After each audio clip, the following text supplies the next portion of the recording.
जय हिंद दोस्तों, स्वागत है आप लोगों का अपने इस channel Amit unique competitive classes में। दोस्तों जैसा कि हम लोगों ने सीरीज स्टार्ट किया है 20 क्वेश्चन साइंस का जो पर डे आएगा, ठीक है। और ये सभी एग्जामों के लिए बहुत ही वीवीआई होगा, चाहे वो रेलवे एलपी हो, आरपीएफ एसआई हो, बिहार एसएससी हो, बिहार एसआई हो, ठीक है, या अभी जो भी कंटिन्यूअस एग्जाम होने वाले हैं, ठीक है, सबके लिए ये साइंस का क्वेश्चन जो है ऐसे क्वेश्चन है जो प्रीवियस ईयर में पूछे गए क्वेश्चन है, ठीक है।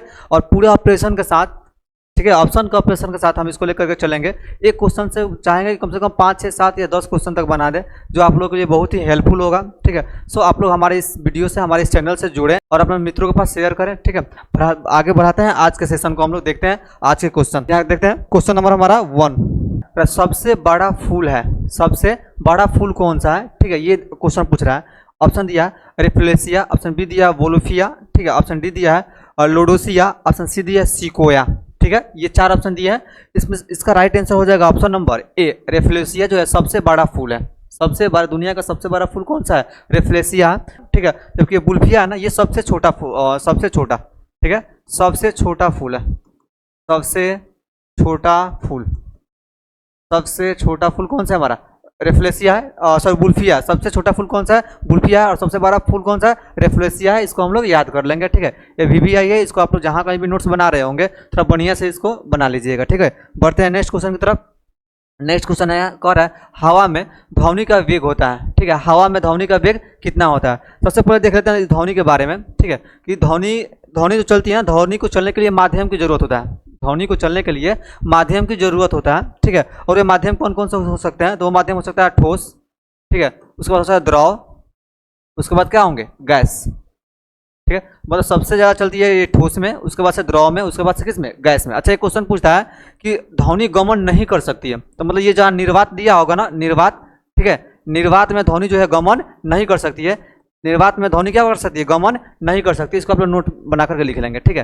ठोस में सबसे ज़्यादा, उसके बाद द्रव में, उसके बाद से किस में? गैस में। कह रहा है हवा में ध्वनि का वेग। अच्छा, थोड़ा देख लेते हैं ठोस में। ठोस में अलग अलग, ठोस में जो होता है ना, अलग अलग ठोस में ध्वनि का चाल जो होता है अलग अलग माना जाता है, ठीक है। गैस में जो होता है, गैस में या वायु में लगभग में 332 मीटर प्रति सेकंड, ठीक है, के रफ्तार से ध्वनि क्या करती है? गमन करती है। कहीं कहीं 330 मीटर प्रति सेकंड भी देता है, इसलिए हमारा ऑप्शन नंबर ए इसमें सही हो जाएगा, ठीक है। अच्छा, वो लिक्विड में, वह पानी में कितना? तो पानी में लगभग ना 1480 या 90 के आसपास देता है, सही है हमारा ऑप्शन नंबर बी जो है ना, ये पानी में इतना लगभग में पानी में गमन करती है। हालांकि कुछ बुक में 1481 मीटर प्रति सेकंड भी दिया है, ठीक है। उसके बाद ये 5103, तो लगभग में 5100 के आसपास ना, ये लोहा में, किसमें होता है? लोहा में।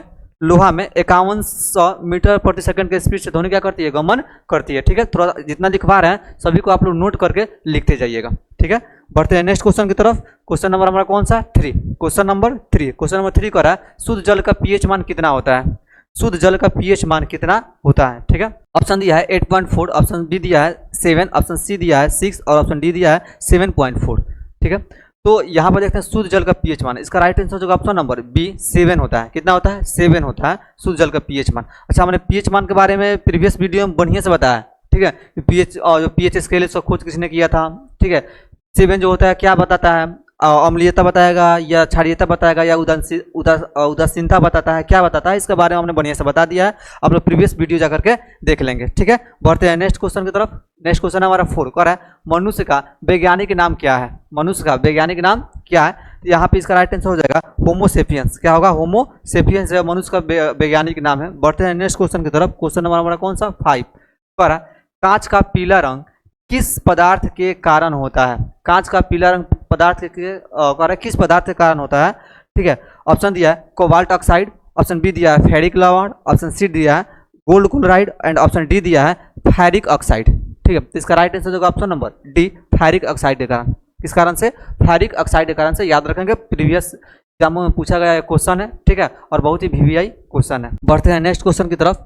क्वेश्चन नंबर हमारा कौन सा है? 6। क्वेश्चन नंबर 6 करा है धूप चश्मे के लेंस में किस कांच का प्रयोग होता है, ठीक है। धूप चश्मे के लेंस में, धूप चश्मा जो होता है उसका लेंस में किस कांच का प्रयोग किया जाता है? तो इसमें प्रयोग किया जाता है ना दोस्त, क्रूक्स कांच का। किसका किया जाता है? क्रूक्स कांच का इस्तेमाल किया जाता है, ठीक है। अच्छा, एक क्वेश्चन और बनता है, जो धूप चश्मा होता है उसका, जो धूप चश्मा होता है उसका पावर कितना होता है? उसका पावर, धूप चश्मा का पावर कितना? तो 0 डायोप्टर, याद रखेंगे 0 डायोप्टर, कितना होता है 0 डायोप्टर, इसको हम लोग याद रखेंगे। अच्छा डायोप्टर क्यों लिखा मैंने, क्योंकि जो लेंस का ऐसा ही मात्रक है ना, सॉरी पावर का ऐसा ही मात्रक, लेंस के क्षमता का ऐसा ही मात्रक, लेंस की क्षमता का ऐसा ही मात्रक क्या होता है डायोप्टर, याद कर लेंगे। लेंस के क्षमता का, लेंस के क्षमता का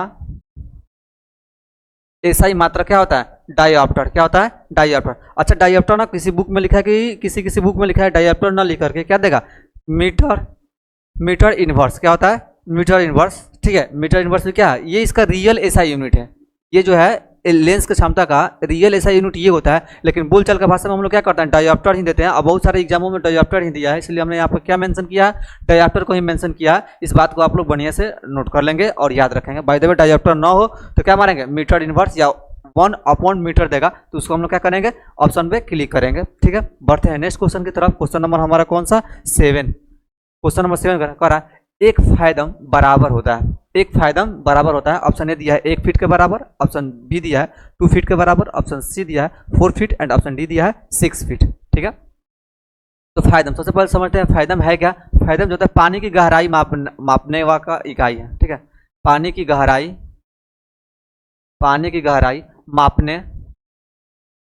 मापने की इकाई है ये फायदम, ठीक है, इसको याद रखेंगे। और एक फायदम बराबर होता है हमारा 6 फीट के बराबर, कितना होता है 6 फीट के बराबर। बाय द वे मीटर में दे देगा तो मीटर में 1.83 समथिंग मीटर होता है, इतना हम लोग याद कर लेंगे, ठीक है। देख सकते हैं क्वेश्चन जैसे मन वैसे बन सकता है, ठीक है। क्वेश्चन या तो मीटर में भी आंसर दे सकता है या हमारा जो है यहाँ पे किसमें फीट में भी आंसर दे सकता है। सेंटीमीटर में सेंटीमीटर में भी चेंज कर सकते हैं ना, ठीक है। सब तरीका आप लोगों को मालूम होना चाहिए। जो सेटर होता है, जो क्वेश्चन सेट करने वाला होता है, वो अपना आपका प्रेजेंट ऑफ माइंड चेक करता है, ठीक है, कि बच्चा पढ़ा तो सही है, रट्टामार पढ़ाई किया है कि दिमाग का भी यूज कर रहा है कि नहीं, ठीक है। तो थोड़ा सा बढ़िया से जब भी पढ़िए रट्टा कम मारिए, ठीक है। कॉन्सेप्ट के साथ पढ़िएगा, जिंदगी में कभी भी नहीं भूलिएगा, ठीक है। बढ़ते हैं नेक्स्ट क्वेश्चन के साथ, देखते हैं क्वेश्चन नंबर 8 है हमारा।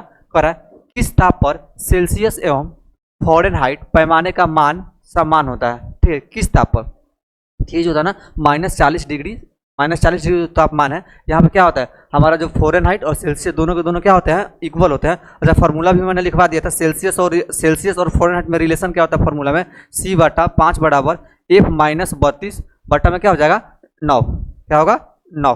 अच्छा देख ले कैसे बराबर होता है, चलिए देख लेते हैं। कह रहा है कितना -40 डिग्री, तो -40 डिग्री इधर भी रखेंगे, बटा में करेंगे कितना 5, इधर भी करते हैं माइनस कितना कर दें, माइनस होगा 40, F का मान दिया ना -40, माइनस कर दे कितना, ये हुआ हमारा 32 बटा में कितना कर दें 9, ठीक है। तो इसको कटाएंगे कितना का -8 आ रहा है, कितना आ रहा है -8 आ रहा है। और इसको कटाएंगे थोड़ा देखते हैं कितना हो रहा है, ये -72 हो जाएगा जोड़ेंगे तो, और 9 से कटाएंगे तो ये भी कितना हो जाएगा -8। दोनों तरफ क्या आया वैल्यू बराबर आ गया ना, दोनों तरफ वैल्यू यहाँ पे क्या आया बराबर आया। मतलब यहाँ पे जो समान होता है कितना -40 डिग्री पर जो होता है ना हमारा सेल्सियस टेम्परेचर और जो हमारा कौन सा फ़ारेनहाइट टेम्परेचर दोनों क्या होते हैं इक्वल होते हैं, ठीक। इसको याद रखेंगे, ये फार्मूला याद रखेंगे, ये फार्मूला बहुत ही कामयाब का फार्मूला है ये। बढ़ते हैं नेक्स्ट क्वेश्चन की तरफ। क्वेश्चन नंबर हमारा कौन सा 9 पर है। लीची का खाने योग्य भाग होता है, लीची का खाने योग्य भाग होता है, ठीक है। तो लीची का जो खाने योग्य भाग होता है वो होता है हमारा एरिल, क्या होता है एरिल होता है। लीची का खाने योग्य भाग होता है क्या होता है एरिल होता है, ठीक है। बढ़ते हैं मित्रों नेक्स्ट क्वेश्चन के साथ। क्वेश्चन नंबर हमारा कौन सा 10, क्वेश्चन नंबर 10 कह रहा है सबसे छोटा फूल है, ठीक है। 2 बार टाइप हो गया है, देख लेते हैं। सबसे छोटा फूल है, ठीक है। तब फर्स्ट क्वेश्चन में ही हमने बता दिया इसका आंसर, तो सबसे छोटा फूल दुनिया का सबसे छोटा फूल कौन सा है, ठीक है, ये आप लोगों को बता दिया। आप लोग कमेंट बॉक्स में इसका आंसर दें, यदि पढ़ रहे हैं यदि वीडियो को देख रहे हैं इस क्वेश्चन का आंसर आप लोग, ठीक है, कमेंट बॉक्स में दें और जितना जानकारी हो सके उतना इससे बनने वाले क्वेश्चन को लिखें, ठीक है। बढ़ते हैं नेक्स्ट क्वेश्चन की तरफ। क्वेश्चन नंबर कौन सा है 11, क्वेश्चन नंबर 11 कह रहा है मलेरिया रोग में शरीर का प्रभावित होने वाला अंग कौन सा है। मलेरिया रोग में शरीर का प्रभावित होने वाला जो है अंग कौन सा है। ऑप्शन ए दिया प्लीहा, ऑप्शन बी दिया है वृक्क, ऑप्शन सी दिया है मेरुरज्जु और ऑप्शन डी दिया है तंत्रिका तंत्र, ठीक है। तो प्लीहा को ना एस्पिलिन भी बोलते हैं, क्या बोलते हैं एस्पिलिन। वृक्क को तो किडनी बोलते हैं, वृक्क क्या बोलेंगे किडनी बोलेंगे इंग्लिश में, इसको स्पाइनल कॉर्ड बोलते हैं, स्पाइनल कॉर्ड। और ये जो हमारा होता है तंत्रिका तंत्र को क्या बोलते हैं नर्वस सिस्टम, ठीक है, नर्वस सिस्टम बोलते हैं इसको, आप लोग देख लेंगे, ठीक है। अब थोड़ा देखिए इसको देख कह रहा है कि मलेरिया रोग में शरीर का प्रभावित होने वाला अंग कौन सा है, तो इसका राइट आंसर हो जाएगा ऑप्शन नंबर ए प्लीहा, क्या हो जाएगा प्लीहा, ठीक है। जो मलेरिया के जो परजीवी होते हैं, मलेरिया के जो परजीवी होते हैं वो किस पर अटैक करते हैं? प्लीहा पर अटैक करते हैं, ठीक है। और ये प्लीहा को प्रभावित करते हैं। अच्छा, प्लीहा है क्या, थोड़ा देखते हैं। प्लीहा क्यों जरूरी है? जो स्प्लीन है वो क्यों जरूरी है? प्लीहा देखो ना भाई, प्लीहा को ना, प्लीहा एक ऐसा जगह है, ठीक है। इसको ब्लड बैंक के नाम से जानते हैं। किस नाम से जानते हैं? ब्लड बैंक के नाम से। इमरजेंसी केस में ब्लड यहाँ से क्या होता है? रिलीज होता है, ब्लड यहाँ से निकलता है, स्टोर करके रखता है प्लीहा।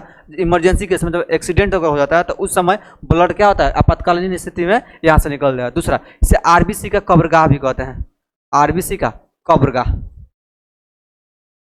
कब्रगाह के कहते हैं क्योंकि आरबीसी जो होती है ना, इसी में आकर के मृत हो जाती है, ठीक है। अच्छा, आरबीसी जब बात ही आ गया, थोड़ा आरबीसी को देख लें। इसको रेड ब्लड सेल्स या रेड ब्लड कार्पसल्स के नाम से भी जानते हैं। इसका जीवन काल पूछा है कितना होता है आरबीसी का, तो 120 दिन। कितना होता है? 120 दिन। आरबीसी का जीवन काल कितना होता है? 120 दिन होता है। इसको हम लोग याद रखेंगे। कितना होता है? 120 दिन। 120 दिन होता है, ठीक है। थोड़ा सा पेन को चलाने में इधर उधर हो रहा है, अभी नए नए हैं लोग, ठीक है।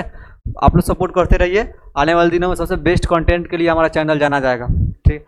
जो भी मिलेगा एकदम भरपूर मिलेगा, वही मिलेगा जो डायरेक्ट एग्जाम में छपे। कम दिनों में सबसे बेहतर तैयारी कराने का गारंटी ये चैनल आप लोगों के लिए लेगा, ठीक है। और बहुत ही बढ़िया से तैयारी कराएगा। आप लोग सिर्फ जुड़े रहे हमसे, ठीक है। बढ़ते हैं नेक्स्ट क्वेश्चन की तरफ। नेक्स्ट क्वेश्चन है हमारा क्वेश्चन नंबर 12 है। कह रहा है किस रोग के रोकथाम के लिए बीसीजी का टीका लगाया जाता है? बीसीजी का टीका लगाया जाता है किस रोग के रोकथाम के लिए? अच्छा, सबसे पहली बात, बीसीजी का फुल फॉर्म क्या होता है? इसका फुल फॉर्म होता है बेसिलस, ठीक है। बेसिलस सिस होता है कलम्यूटो, और दिस होता है ग्यूरिन। क्या होता है? ग्यूरिन, ठीक है। बेसिलस कलम्यूटो ग्यूरिन, बेसिलस कलम्यूटो ग्यूरिन, ठीक है। बेसिलस कलम्यूटो ग्यूरिन होता है, ठीक है। और ये जो होता है ना बीसीजी का टीका, ठीक है, टीबी बोले तो तपेदिक, किसके लिए?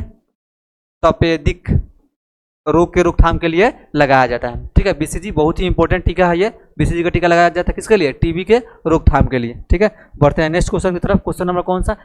13 कह रहा है एक अश्वशक्ति बराबर होता है। एक अश्वशक्ति बराबर होता है, ये कई एग्जाम में पूछा हुआ क्वेश्चन है। एक अश्वशक्ति बराबर होता है, ठीक है। एक अश्वशक्ति किसके बराबर होता है? ये पूछा हुआ क्वेश्चन है भाई। देखते हैं थोड़ा सा इसका आंसर क्या होगा। ऑप्शन ने दिया 776 जूल, 7 346 वाट, 746 वाट। कह रहा है इनमें से कोई नहीं, इनमें से कोई नहीं। 4 को ऑप्शन दिया है। इसका राइट आंसर जो ऑप्शन नंबर सी जो होगा 746 वाट को क्या बोलते हैं हम लोग? एक अश्वशक्ति बोलते हैं। 746 वाट को क्या बोलते हैं?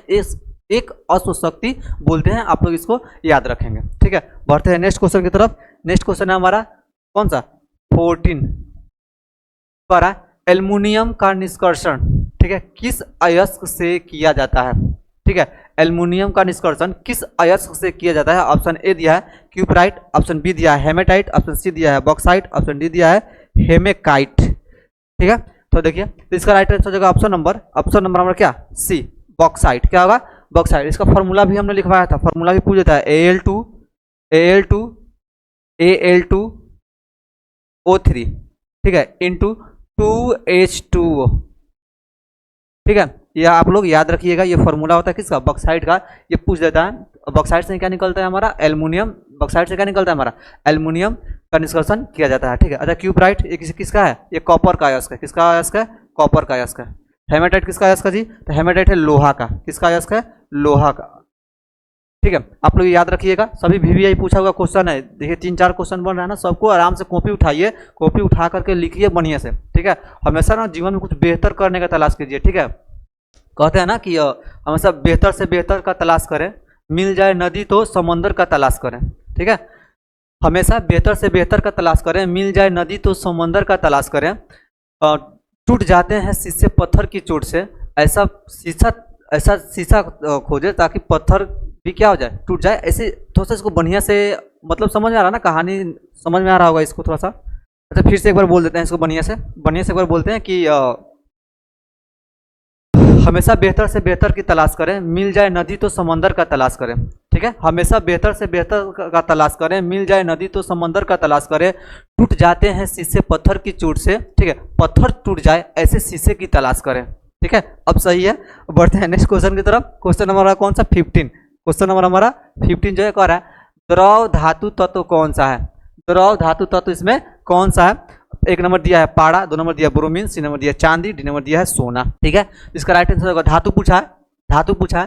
ठीक है, तो ये है हमारा पारा, क्या होगा पारा, ऑप्शन नंबर ए है। अच्छा धातु पूछ दिया तो और ब्रोमीन जो क्या है ये अधातु है, ब्रोमीन क्या है अधातु है, लेकिन ये क्या होता है द्रव अवस्था में पाया जाता है। ये किस अवस्था में पाया जाता है, द्रव अवस्था में पाया जाता है, इसको हम थोड़ा सा याद रखेंगे। ठीक है, बढ़ते हैं नेक्स्ट। अच्छा चांदी के बारे में देख लें, चांदी जो होता है ना गुड कंडक्टर माना जाता है। ठीक है, मतलब कि इलेक्ट्रिसिटी का सबसे अच्छा चालक सुचालक। ठीक है, सबसे अच्छा सुचालक कौन है, चांदी, सबसे अच्छा सुचालक कौन है, चांदी। उसके बाद कौन सा आता है, सोना आता है। ठीक है, बढ़ते हैं नेक्स्ट क्वेश्चन की तरफ। क्वेश्चन नंबर हमारा 16 कह रहा है द्रव अधातु तत्व कौन सा है। आइए क्या क्वेश्चन, द्रव अधातु तत्व कौन सा है, तो द्रव अधातु तत्व पूछेगा तो हमारा क्या होगा ब्रोमीन। अधातु पूछा तो होता हमारा पारा। ठीक है, सोना, सोना सबसे ज्यादा आघात वर्धनीय होता है, क्या होता है आघात वर्धनीय। आघात वर्धनीय का मतलब जैसे पीट पीट कर क्या बनाया जा सकता है, सीट बनाया जा सकता है, चादर बनाया जा सकते हैं, कौन, सोना का। पारा क्या होता है हमारा, तो ये एक धातु होता है, ये हमारा क्या है धातु है। ठीक है, ब्रोमीन जो हमारा एक अधातु है। ठीक है, सोडियम, सोडियम क्या होता है, ये सोडियम को यूज कहाँ करते हैं, नमक बनाने वगैरह में करते हैं सोडियम को यूज। फिर से सोडियम के जो बोला जाता है ना सोडियम, इसको हम लोग केरोसिन तेल में डुबा करके, सॉरी सबसे मुलायम धातु, सबसे मुलायम धातु, सबसे मुलायम धातु कहते हैं।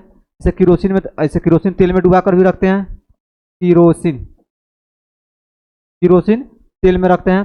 ठीक है, ये चाकू से काटा जा सकने वाला क्या है, धातु है, चाकू से काटा जा सकने वाला, चाकू से काटा जा सकने वाला धातु है। ठीक है, इसको थोड़ा सा हम लोग बढ़िया से याद रखेंगे सबको। बढ़ते हैं नेक्स्ट क्वेश्चन की तरफ। क्वेश्चन नंबर हमारा 17 कह रहा है एक न्यूटन किसके बराबर होता है, एक न्यूटन किसके बराबर होता है। ऑप्शन ए दिया है 9.8 मीटर प्रति सेकंड स्क्वायर, ऑप्शन बी दिया है 105 डाइन, ऑप्शन सी दिया है 107 अर्ग, और ऑप्शन डी दिया है ठीक है 18 जूल। तो ये इसका राइट आंसर हो जाएगा ऑप्शन नंबर ए हो जाएगा 9.8 मीटर प्रति सेकंड स्क्वायर। अच्छा कहीं कहीं ना इसका 10 मीटर प्रति सेकंड स्क्वायर भी दे देता है, अप्रोक्स वैल्यू दे देता है इसका, इसमें घबराने वाली कोई बात नहीं है। ठीक है, बढ़ते हैं नेक्स्ट क्वेश्चन की तरफ। क्वेश्चन नंबर हमारा कौन सा है 17 के बाद 18 कह रहा है मलेरिया रोग का प्रमुख कारण है, मलेरिया रोग का प्रमुख कारण कौन सा है। ठीक है, दिया यहाँ पर दिया लिस्मेनिया, ऑप्शन बी दिया बिविरियो कोमा, ठीक है, उसके बाद दिया प्लाज्मोडियम, ऑप्शन डी दिया है पास्ट्यूरेला। ठीक है, इसका राइट आंसर होगा ऑप्शन नंबर सी जो है सी। ठीक है, प्लाज्मोडियम जो है मलेरिया का प्रमुख परजीवी माना जाता है। ठीक है, अच्छा प्लाज्मोडियम क्या है, तो प्लाज्मोडियम जो है, प्लाज्मोडियम एक टाइप से परजीवी है, क्या है परजीवी है। दूसरा देखते हैं, अच्छा ये पूछता है प्लाज्मोडियम, प्लाज्मोडियम पूछता है प्लाज्मोडियम में कौन सा जनन देखने को मिलता है, मतलब कौन सा क्या कर सकते हैं, कौन सा किस जनन के द्वारा प्लाज्मोडियम होता है, ये होता है। ठीक है, तो इसमें जो इतना मल्टीपल फ्यूजन होता है, ठीक है, मतलब कि इसमें ये मल्टीपल फ्यूजन के द्वारा इसका क्या होता है रिप्रोडक्शन होता है, मल्टीपल फ्यूजन के द्वारा, किसके द्वारा मल्टीपल फ्यूजन के द्वारा इसमें क्या देखने को मिलता है, हम लोग को जनन देखने को मिलता है, मल्टीपल फ्यूजन के द्वारा इसमें जनन देखने को मिलता है। अच्छा ये भी पूछता है कि मलेरिया का जो ये परजीवी है इसका वाहक कौन है, तो इसका वाहक जो है मादा एनाफिलीज मच्छर, मादा एनाफिलीज, मादा एनाफिलिक जो मच्छर है वो क्या करती है, इसका वाहक है। ये भी पूछा हुआ क्वेश्चन है कई बार। ठीक है, इस सबको आप लोग लिख लीजिएगा, ये क्वेश्चन तो अभी बार रिसेंटली बिहार पुलिस में पूछा गया क्वेश्चन है 7 अगस्त का। जो प्लाज्मोडियम होता है, प्लाज्मोडियम में जो होता है जनन किस विधि के द्वारा होता है, तो प्लाज्मोडियम में जो जनन होता है किस विधि के द्वारा होता है, तो मल्टीपल फ्यूजन के द्वारा। ठीक है, मल्टीपल फ्यूजन के द्वारा होता है, आप लोग इसको देख लेंगे। बढ़ते हैं नेक्स्ट क्वेश्चन की तरफ। क्वेश्चन नंबर हमारा 19, क्वेश्चन नंबर कह रहा है हमारा 19, पानी का अपवर्तनांक कितना होता है, पानी का अपवर्तनांक कितना होता है। ऑप्शन ए दिया है 1.33, ऑप्शन बी दिया है 3.46, ऑप्शन सी दिया है 1.52 एंड ऑप्शन डी दिया है 2.42। ठीक है, तो इसका राइट आंसर हो जाएगा हमारा ऑप्शन नंबर ए, क्या होगा 1.33। लेकिन थोड़ा और समझते हैं इसमें कि पहले अपवर्तनांक होता क्या, अपवर्तनांक होता क्या, तो अपवर्तनांक होता है ना, अपवर्तनांक जो होता है, ठीक है, निर्वात में प्रकाश की चाल, निर्वात में प्रकाश की चाल, और ये रेशियो होता है किसका, उस वस्तु में प्रकाश की चाल या उस माध्यम में प्रकाश की चाल।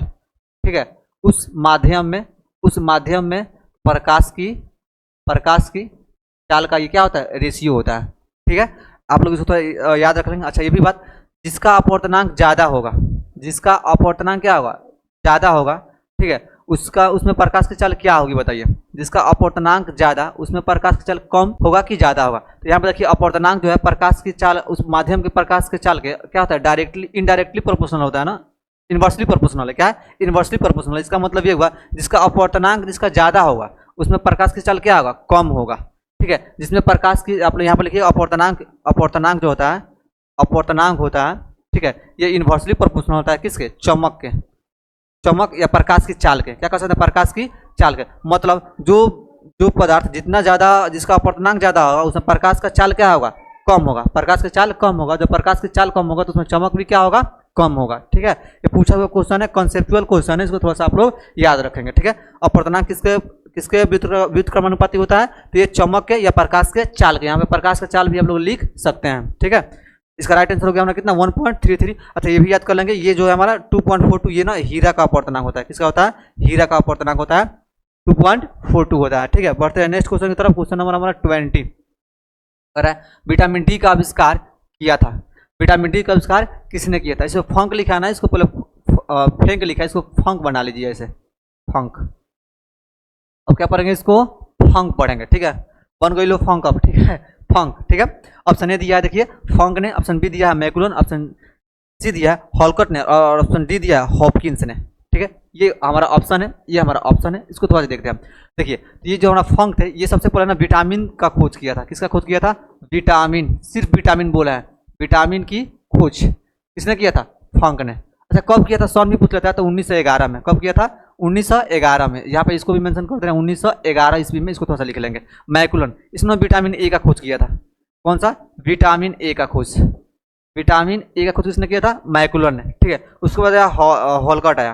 कौन आया, हॉलकट। ये विटामिन डी का खोज किए थे। किसका, विटामिन डी का खोज किसने किया था, हॉलकट ने किया था। और ऑप्शन डी जो है हॉपकिंस, इन्होंने विटामिन सी का खोज किया था, विटामिन सी का खोज किया था। ठीक है, इसलिए हमारा राइट आंसर क्या होगा, ऑप्शन नंबर हमारा डी सही आंसर है। हॉलकट जो है विटामिन डी का खोज किए थे। अच्छा विटामिन डी तो सब करते हैं, इसका ऑपरेशन विटामिन डी को उठा कर लाते हैं यहाँ पे, विटामिन डी को लाते हैं यहाँ पे, विटामिन डी। अच्छा इसका सबसे पूछता है कि मुख्य स्रोत क्या है, मुख्य स्रोत क्या है, तो मुख्य स्रोत से क्या है, सूर्य। ठीक है, विटामिन डी का मुख्य स्रोत क्या है, सूर्य है। स्रोत लिख लीजिएगा। ठीक है, स्रोत, इसका स्रोत क्या है, सूर्य है। ठीक है, दिखाई दे रहा है वहां पे मुख्य स्रोत क्या है, देखिए मुख्य स्रोत क्या है इसका, सूर्य है। अच्छा उसके अलावा कहाँ, तो ये मछलियों के यकृत में पाया जाता है, मछलियों के यकृत में। यहाँ लिख दे रहे हैं विटामिन डी कहाँ पाया जाता है, फर्स्ट ये हुआ हमारा, ये हमारा फर्स्ट हुआ। ठीक है, सेकंड देखते हैं ये मछलियों के यकृत में, मछलियों के लीवर में पाया जाता है। कौन सा, विटामिन डी। क्यों जरूरी है विटामिन डी, तीसरा आप लिख सकते हैं ना, तीसरा पॉइंट, विटामिन डी क्यों जरूरी है, तो ये हमारे हड्डियों की मजबूती के लिए, किसके लिए, हड्डियों की मजबूती के लिए, मतलब हड्डियों के लिए क्या ये जरूरी है, हड्डियों के लिए जरूरी है। ठीक है, इतना सारा क्वेश्चन बनाया हम यहाँ से। आप सभी लोग जो है इसको देखिए बढ़िया से। ठीक है, सभी लोग बढ़िया से इसको देखिए और अपने मित्रों को शेयर कीजिए। हो सके तो चैनल को यदि अच्छा लग रहा है तो सब्सक्राइब भी कीजिए, ज़्यादा से ज़्यादा सब्सक्राइब कीजिए भैया लोग। सब्सक्राइब करोगे तो हमारा भी मनोबल बढ़ेगा और बेस्ट कंटेंट देने में मज़ा भी आएगा। ठीक है, आप लोग हमसे जुड़िए। ठीक है, और हम आपसे जुड़ रहे हैं, और जब जुड़ेंगे एक दूसरे से तब जाकर कहीं क्या है, आगे हम लोग सफल हो सकते हैं, या संभव जो भी है, मतलब आगे सफलता हम लोग पा सकते हैं बढ़िया से। आइए जुड़ करके एक कदम आगे बढ़ाते हैं, देखते हैं हम लोग। ठीक है, आज के लिए इतना ही वीडियो रखते हैं। ठीक है, मिलते हैं फिर नेक्स्ट वीडियो में, तब तक के लिए जय हिंद मित्रों।